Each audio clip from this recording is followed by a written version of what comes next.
Welcome back to Educator.com, Intermediate C++. Today we're going to be doing some more work on object-oriented programming, some more things that you need to learn about.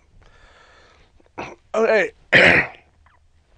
now with all sorts of various ways of overloading, we didn't have time to cover overloading of the constructors much last time, so today we're going to cover a little bit more of that, how we can overload to allow different ways of initializing the new object that you're constructing.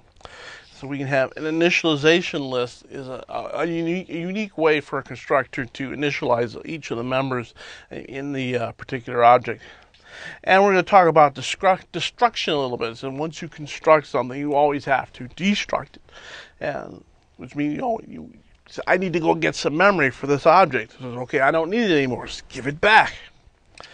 And we'll talk about the class members and parameters. A little bit of discussion of giving them meaningful names. Like if it's the age of the widget, don't call it A, call it age. The three letters of type. It's not a big deal.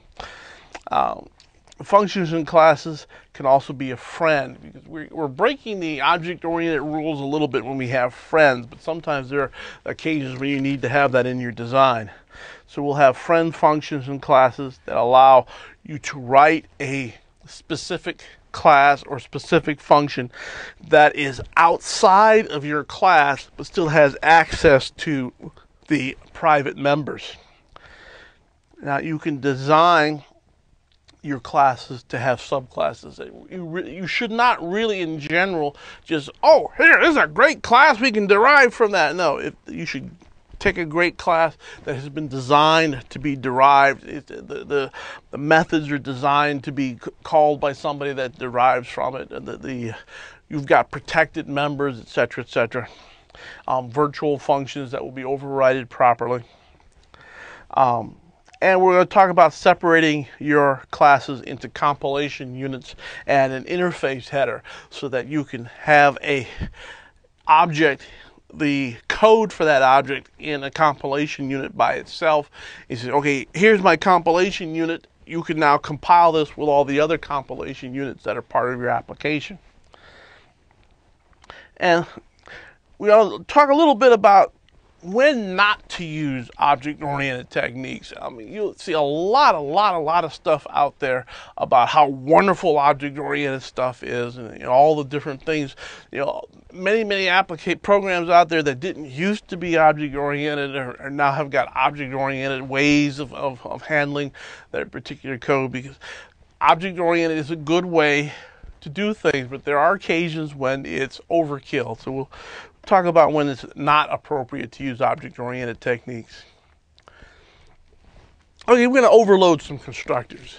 So every time you use the same name for a particular function, but just in this case a constructor, but you have different parameters, you're overloading it, which is a kind of polymorphism.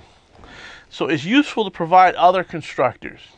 Now, also notice, if you provide any constructor at all, the compiler will not write a default constructor for you. You may need to also have a default constructor. So here we have a default constructor for horse. So the horse class has got a name, it's got a speed, it's got the time it was created. And we'll include the time header so that we can get the time t type. And we'll also get the time function. So here we have a default constructor. We're just constructing a horse, just some horse, and rather than having an unnamed horse, we'll just give him an empty string as his name. And since we just created him, just constructed him, his speed is 0, and we want to know when this horse was constructed. So we'll say the time created is equal to the current time. Now, we may want to give a name and a speed other than the default. So we'll have an overloaded constructor. We promise not to change this parameter. We're going to give it the name and a speed. So I've got n is going to be the name, s is going to be the speed. So we're going to construct this horse and set the name equal to n, set the speed equal to s, and set the time that is constructed. Now, we're not going to allow the caller to change or set that. This is something that is private. The time it was created is private. Now, we might want to return to the caller, let them know when it was created, but we don't want the caller to be able to change it. And since it's a private member, we don't have to give them access to it, so we won't. But in each constructor, this definition is when this object was created. Every constructor that we have to write will set the time created equal to the current time.